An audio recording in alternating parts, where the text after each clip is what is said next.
Stray here, and I'm making thyme tincture, or rather, I already made it, but I want to walk you through how you can make it. And you could even make it today. And I think it's a good thing to do because it is a great ally for the cough and cold season. So let's take a look at what you need. You don't need much. You need a jar with a lid.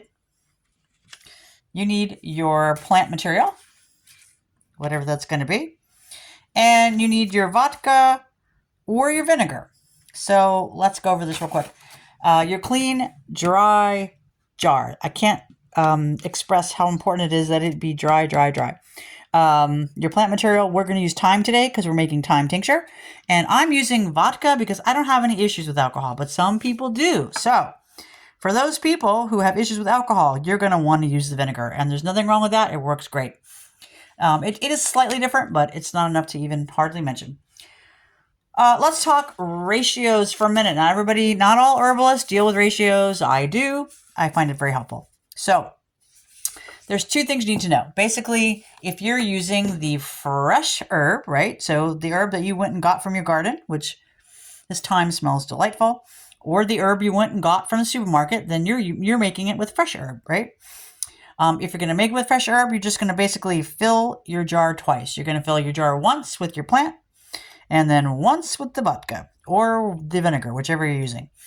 All right, I hope that was clear. If you have dry material, which is what I had today when I put this in, you're going to do 1:4 ratio. So 1 part, so the herb probably went to about up to here, and then 4 parts of the liquid. And once again, it's vodka if you're using vodka, and it's vinegar if you're using vinegar. You seal it, and then you label it. You are going to want to put on your label what it is because, believe you me, 4 weeks from now when you're rummaging through your cupboard, you're not going to know. You're not going to know. You think you're going to know, but you're not. Trust me.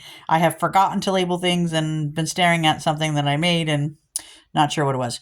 Anyway, so write down what it is, the date you made it, and you can even include the ratio, which I did up top. All right, so that's it. It's easy as that. Go make you some today. It'll be helpful during the cough and cold season. And for anybody who wants to know how it's helpful, you can stay a little longer because I'm going to go over some of those properties. This is a little herbal book I'm working on. And I have to thank you to my aunt who gave it to me, the journal. And I had an idea of just buying the labels that you get for your spice cabinet. And you can use that. You can buy two packs, right? One for your actual spice cabinet and then 1 pack for your journal. And you can start to write down and create your own little book of allies. So let's see if I can get a good spot for this. Whoops, I messed with the light again. All right, thymus is the species. Thymol is the active property that gives us all the great benefits. And it is thought to be antiseptic, antifungal, and expectorant. It's thought to slow the aging process. Now, I don't know about that, but why not, right? You can make a strong infusion of thyme and use that as a gargle. That would help with throat issues and gum infections. This section here is more interesting uses that I hadn't heard about before. Some people use it in an oil form, like the essential oil form or infused oil form, to help treat athlete's foot, scabies, and or to remove rheumatic pain issues. So those are some of the ways.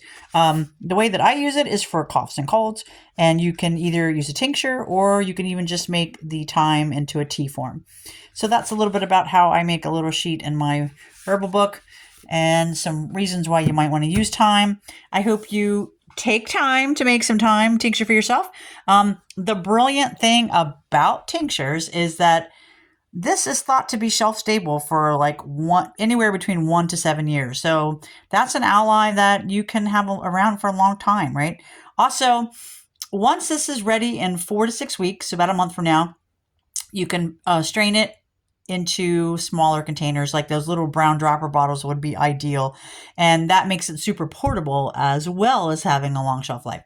All right, that's all for now. Thanks for joining me. I hope you make some herbal allies for yourself and stay well. Bye. Over and out.